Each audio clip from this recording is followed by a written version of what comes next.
एक पदार्थ जो मुलांना अजिबात खायला आवडत नाही पण तुम्ही अगदी सहजरित्या त्यांना डब्यात देऊ शकता ती म्हणजे भाकरी। भाकरी तुम्ही गरम गरम ताजी केली की त्याच्या दोन्ही बाजूला तुम्ही थोडंसं चीज लावा आणि ती भाकरी परत तव्यावरती ठेवा। मग ज्या कुठल्या भाज्या मुलांना आवडत नाहीत त्या वेगळ्या वेगळ्या चवीने, म्हणजे आज त्याच्यावरती पावभाजीचा मसाला घातला पण त्याच्यात तुम्ही घातलंय पडवळ, दुधी, तोंडली, बाकी फ्लॉवर वगैरे घालू शकता, पण ज्या भाज्या मुलं खात नाहीत त्या घालून त्याच्यात थोडासा पावभाजीचा मसाला घातला तर मुलांना कुठल्या भाजीची चव आहे हे कळत नाही।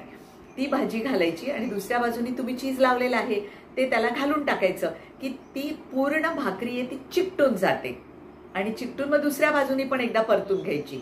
हवं तर थोडंसं तुम्ही त्याच्यावरती तूप सोडू शकता। आता ही झाली भाकरी करून दोन्ही बाजूनी चांगली चिकटलेली आहे। आता ही तुम्ही काढून घेतली की त्याचे फिंगर्स कटलेट सारखे पण तुम्ही कापू शकता किंवा अर्ध गोलच मोठा डबा असेल तर अर्ध गोल सुद्धा तुम्ही त्यांना करून देऊ शकता। अशा पद्धतीने त्यांना तुम्ही या गोष्टी दिल्यात की हे डिस्गाइज्ड भाकऱ्या असतात। एक दिवस बाजरीची करा, एक दिवस नाचणीची करा, एक दिवस ज्वारीची करा, अशी तुम्ही भाकरी वेगळी वेगळी त्यांना देऊ शकता। आणि आतमध्ये त्यांना आज पावभाजीचा मसाला घालून भाजी केली, उद्या काय तर आमचूर किंवा चाट मसाला घालून फ्रँकी सारखं करून दिलं, पण दोन्ही बाजूला चीज लावल्यामुळे ती भाकरी चांगली चिकटून जाते आणि चिकटून राहते। दुसरी गोष्ट म्हणजे त्याला तूप घालून थोडंसं परतलं तर ती चामट होत नाही। तर ही डब्याची कल्पना तुम्हाला कशी वाटली हे आम्हाला सांगायला विसरू नका।